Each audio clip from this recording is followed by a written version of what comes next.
다 함께 하나님 앞에 새벽 기도에 드리시도록 하겠습니다.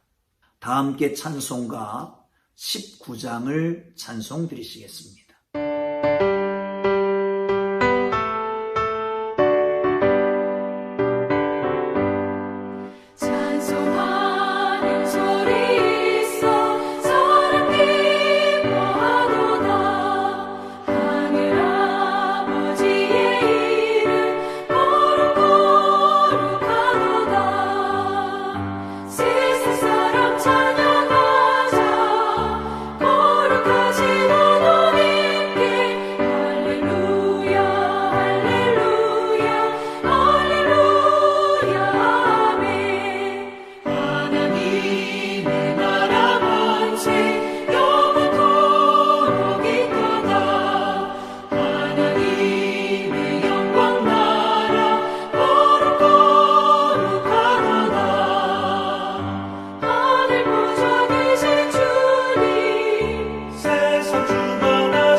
오늘 은혜 주실 기록된 하나님 말씀 시편 150편입니다.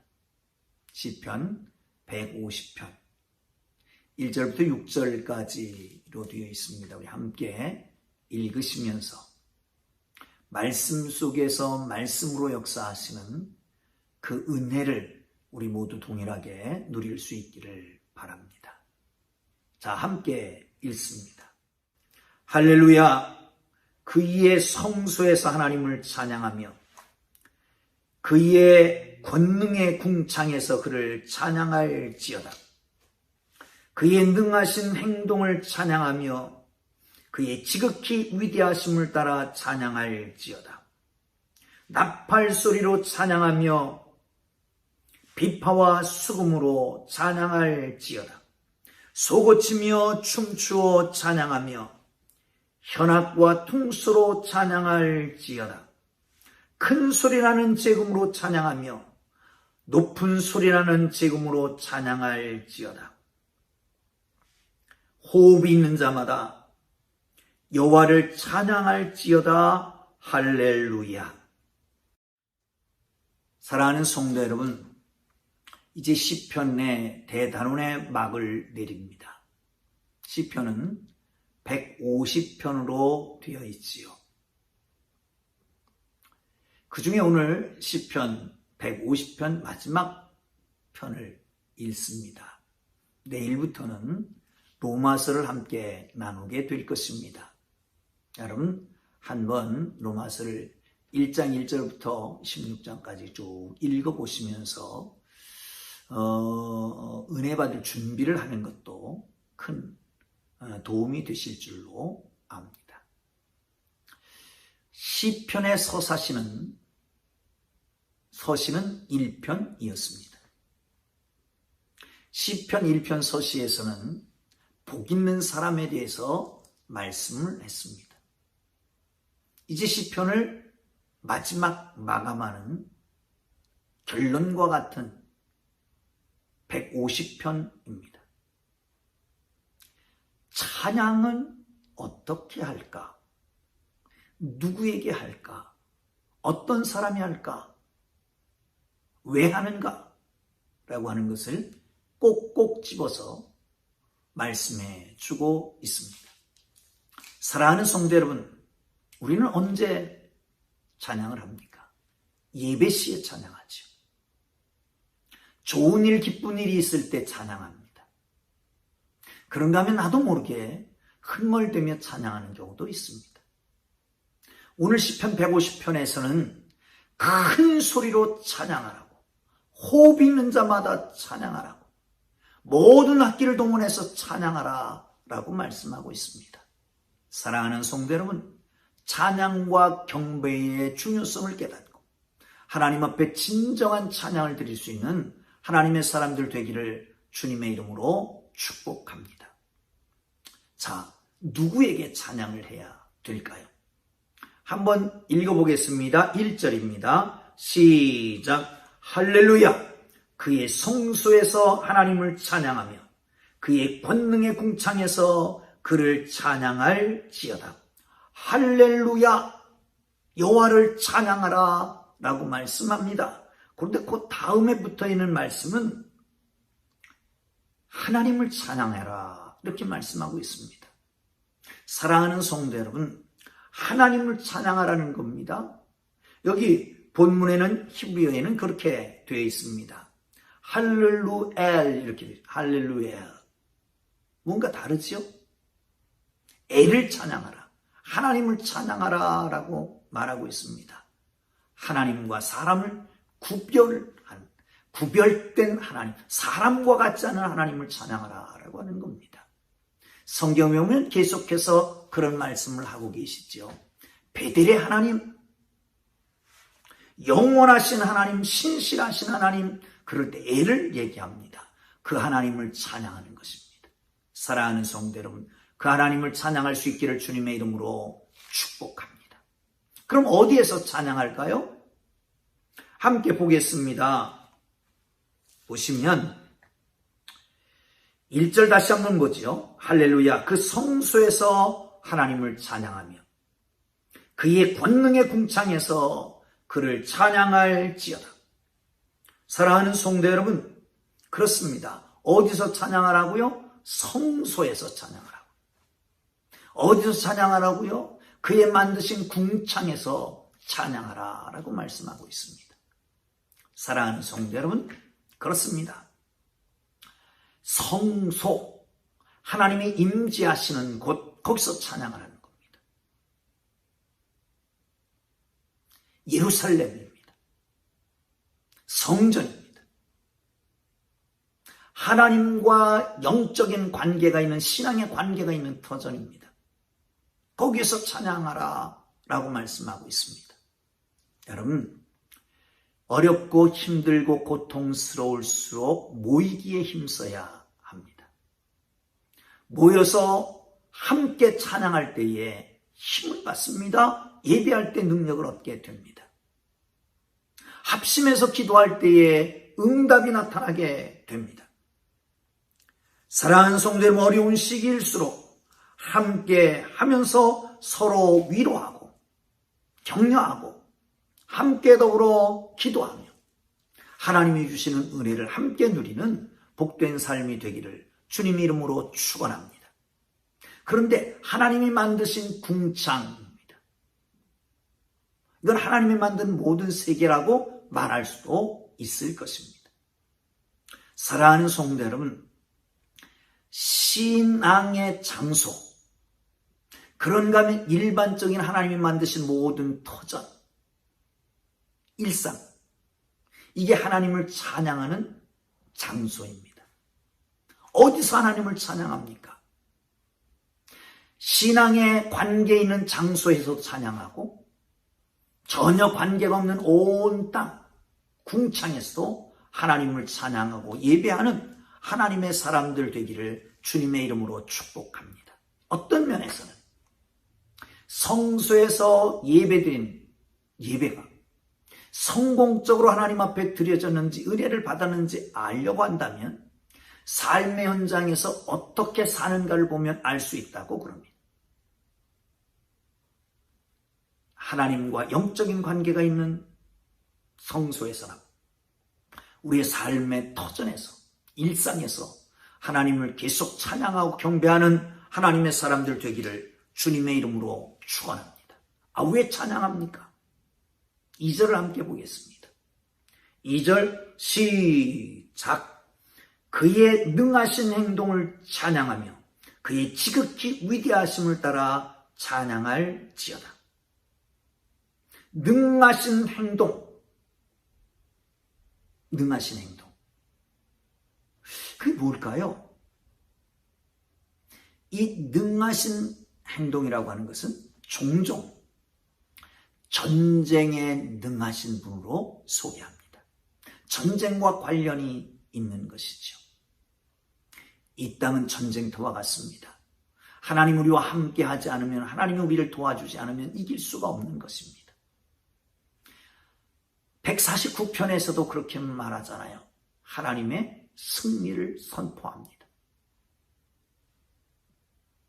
목에는, 입에는 찬양이 있고 손에는 양날 검이 있고 그것으로 말미암아 원수를 보수하고 보복하고 그리고 왕과 귀족들을 쇠사슬로 얽어매는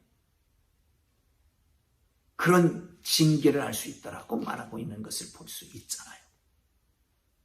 그런가 하면 그의 위대하심을 따라 찬양할지어다 라고 말합니다. 하나님의 하나님 되심을 찬양하는 거예요. 여러분, 시편에 계속해서 나오는 주제 가운데 찬양이 있잖아요. 누구를 찬양한다고요? 창조주를 찬양하고 통치하시는 분을 찬양하고 그런가 하면 심판주를 찬양하는 겁니다. 마땅히 해야 될 일이죠. 그렇습니다. 피조물이 창조주를 찬양하는 것은 당연한 일입니다. 그 백성이 통치하시는 그 왕이신 하나님을 찬양하는 것 아름다운 일입니다. 나가서 심판주를 찬양하는 것은 당연한 일이 아니겠습니까? 그의 그 하나님 되심을, 위대하심을 찬양하라는 거예요. 그런데 그 하나님의 위대하신 일, 하나님의 하나님 되심이 행하신 일이 뭘까요? 은혜입니다. 그것을 통해서 우리는 구원받게 됩니다. 그를 찬양하는 것입니다.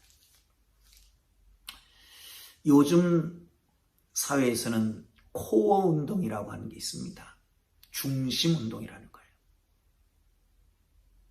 다리, 골반, 복부, 가슴 이런 중심의 운동. 이 중심이 잘 훈련되면 몸이 건강하게 된다는 거죠. 여러분, 우리 신앙의 중심은 어디 있습니까? 다른 데 있는 게 아니라 하나님의 은혜 안에 있습니다. 그러므로 우리가 강화해야 할 것은 하나님의 은혜입니다. 하나님의 은혜가 떨어지면 안 됩니다. 하나님의 은혜에서 멀어지면 안 됩니다. 하나님의 은혜를 자꾸 강화시켜 가야 됩니다. 사랑하는 성도 여러분, 찬양하십시오. 그게 하나님의 은혜를 강화하는 겁니다. 기도하십시오. 하나님의 은혜를 강화하는 것입니다. 사랑하는 성도 여러분, 그렇습니다.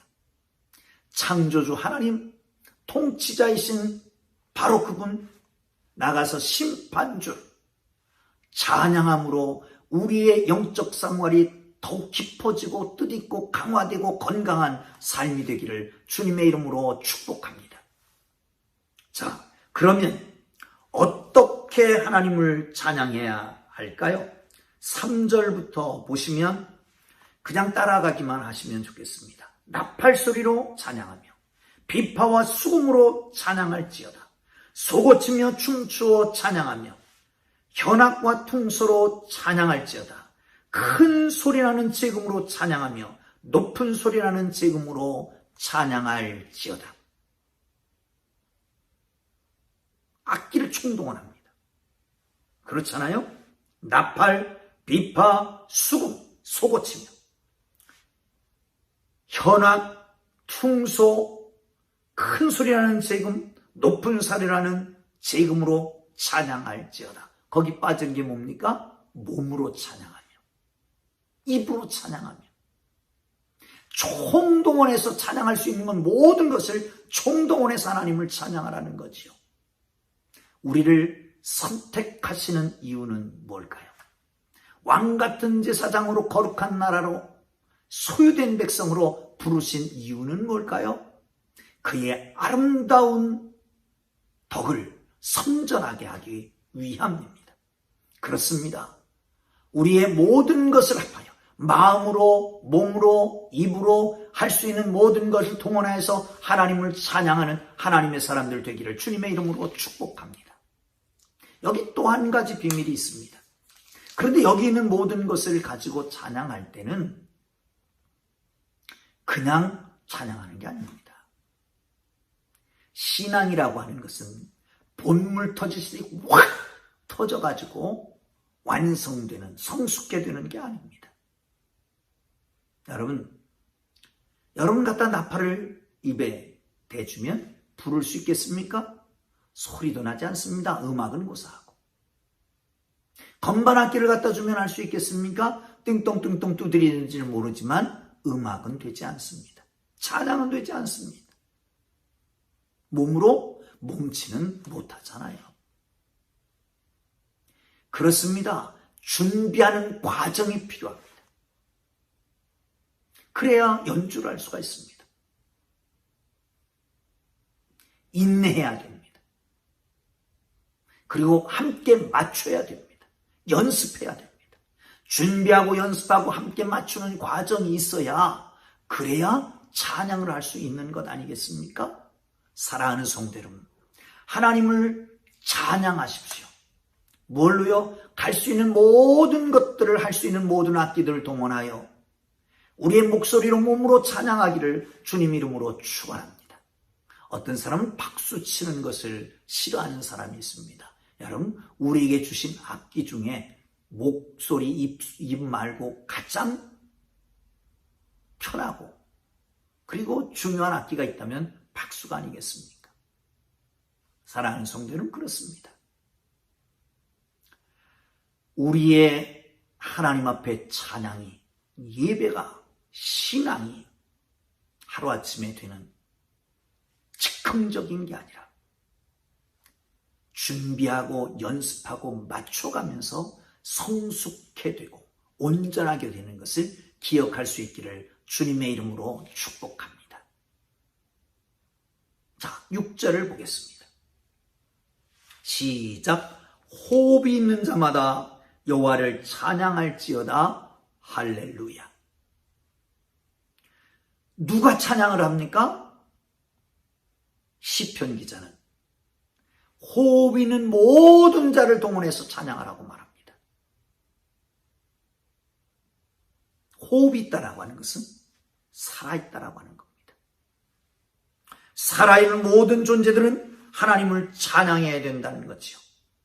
호흡이 있는 모든 존재들, 살아있는 모든 존재들은, 생명이 붙어있는 모든 존재들은 하나님을 찬양해야 된다라고 말씀하고 있습니다. 사랑하는 성도 여러분, 살아계시죠? 호흡이 끊어지지 않았죠? 호흡이 있으면 찬양을 하십시오. 아이들은 태어나면서 울면서 시작합니다. 그리고 다른 사람의 울음소리를 들으면서 세상을 떠납니다. 그러나 우리 모든 인생들은 주님을 만나는 순간 찬양이 시작됩니다. 그 은혜에 감사가 있기 때문에 그렇습니다.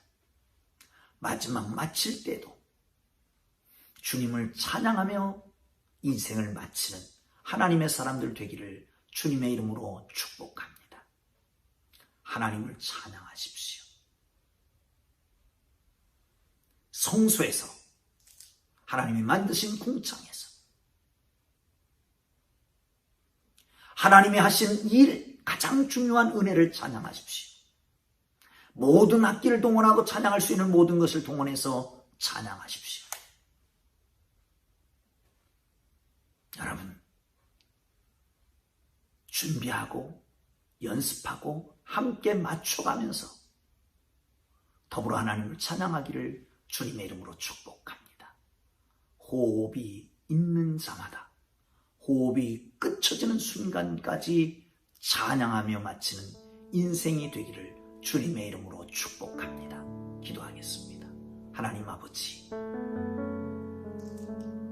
찬양을 받으시옵소서. 우리를 만들어 주시고 생명 주시고 우리를 다스리시며 언젠가 심판하실 그분을 늘 찬양하며 살게 하여 주옵소서. 은혜 가운데에 그 위대하신 일을 행하신 주님, 우리를 구원하신 하나님 찬양을 받아 주옵소서. 찬양을 하기를 원합니다. 내게 있는 모든 악기로, 입으로, 몸으로 할 수 있는 모든 것을 동원하여 주님을 찬양하며 신앙과 관계 있는 장소든지 일상에서든지 언제든지 찬양하게 하여 주옵소서. 호흡이 끊어지기까지 주님을 찬양하는 하나님의 사람들로 세워주실 줄 믿습니다. 예수님 귀하신 이름으로 기도합니다. 아멘.